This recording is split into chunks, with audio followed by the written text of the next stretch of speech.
A portion of this video is sponsored by Life Planner. Organize your tasks, reminders, finances, journals, and habits in one easy-to-use app. More about it later in the video. This is the Google Pixel 8 Pro by Google. It's the flagship phone for 2023 and I think this might be my favorite phone of the year, and I'm gonna tell you why in this video. What's up everyone, my name is Philip and welcome back to the channel. Now, even though I crowned this phone as my best of the year, I've come across some weird negative experiences throughout the time that I've had it that I'll be sharing later in the video, so stay tuned. Hardware-wise, this is a really impressive phone. It's an improvement from the Google Pixel 7 Pro in several ways. The design is more polished and just looks and feels incredible in the hands. I gotta give it to Google for finally going with this beautiful matte finish on the back that makes the phone more comfortable to hold. But like I pointed out in my unboxing video, I wish the frame and the camera bar were also frosted and not polished because of the fingerprint situation.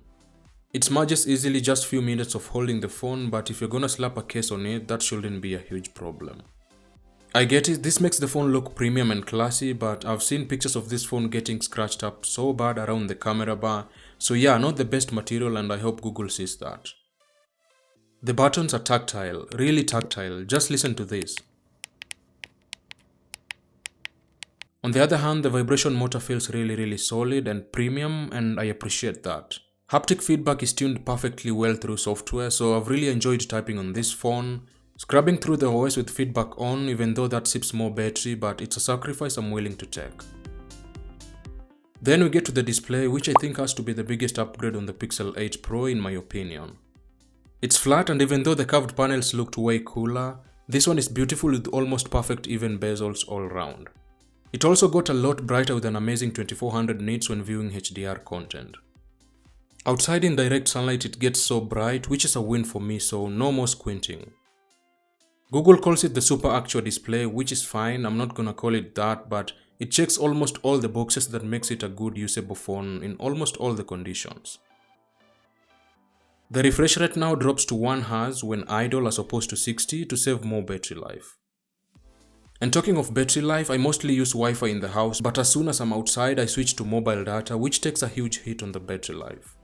Now, this is where my number one biggest frustration with this phone comes in.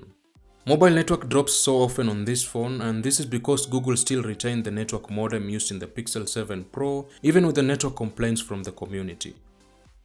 I've experienced internet connection drops a couple times a day, and my only savior has been toggling the airplane mode on and off each and every time.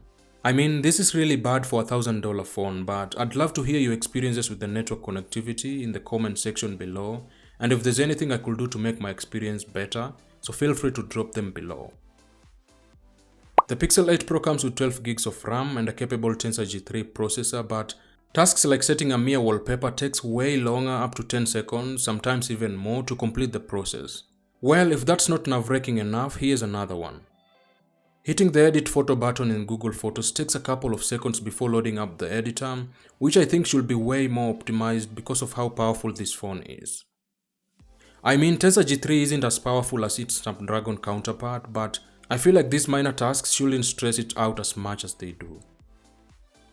My third gripe with the Google Pixel 8 Pro is about the authentication system and particularly the face unlock. The face unlock works through the front-facing camera that Google managed to make it secure to even authenticate banking apps, and I really appreciate that because of how convenient it is when it works. But it just doesn't work in the dark, and this has forced me to use the fingerprint sensor most of the time where I could quickly use my face. The optical fingerprint sensor on the other hand works about 95% of the time. It's fine, but I hope Google invests in a dedicated proper face identification system like Apple does. Don't get me wrong though, I really love the Google Pixel 8 Pro because of the great thing it offers, and these issues won't necessarily make me leave. So that aside, here's what else I've been loving about the Google Pixel 8 Pro. The software in general is, well, Pixel UI, and what that means is everything is simple and straightforward, and I love that. I'm a designer and I really appreciate Google's simple design language across all their stock apps. With Material U, Android 14 and consistent design elements, about 90% of Google apps look and feel good, so that's a win for me.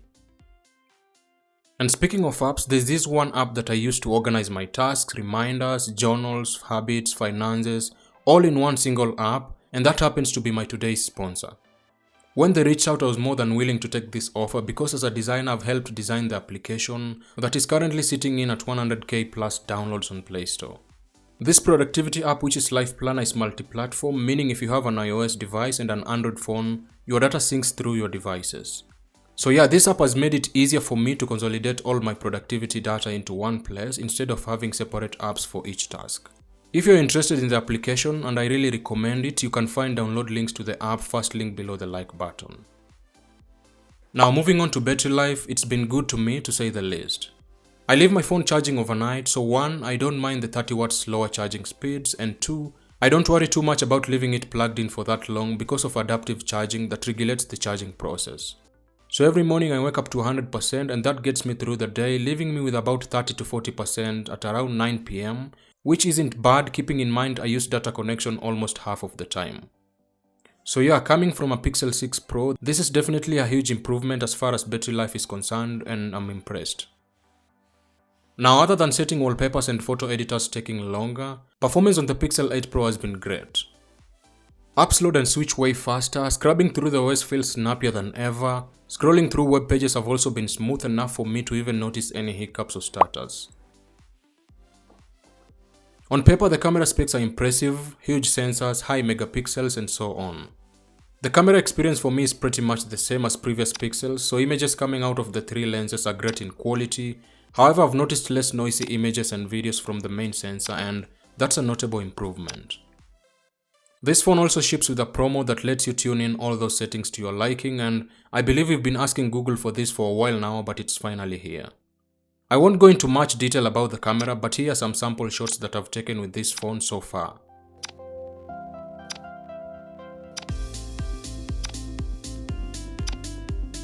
Just a quick note, I also noticed brighter highlights on images with Ultra HDR on, and that just doesn't look natural in my opinion, so I quickly turned off the setting for a more balanced natural look that I prefer. Now that's been my experience with the Google Pixel 8 Pro, and I'm still going to rock it on a daily basis, so I'll definitely make a follow-up video maybe after 2 or 3 months, so stay subscribed for that. Before I close off this video, should you go ahead and get a Google Pixel 8 Pro for $1,000? Well, I wouldn't recommend this phone to a lot of people because there are still some issues that need to be fixed, like network issues, and also some features are region specific like call screen, Google One VPN. So if you are tech enthusiast or want to try out a Google Pixel, then go ahead and grab it. It's a nice phone that offers a ton of great features, great camera, Google Magic with AI and a lot more. But for most people, I mean, Samsung has been in the smartphone game for quite a while now, and they have really optimized their phones that much, so that would be a great choice to consider. Anyway, that's a wrap for this video guys. Thanks for watching, drop a like to this video and I'll see you in the next one.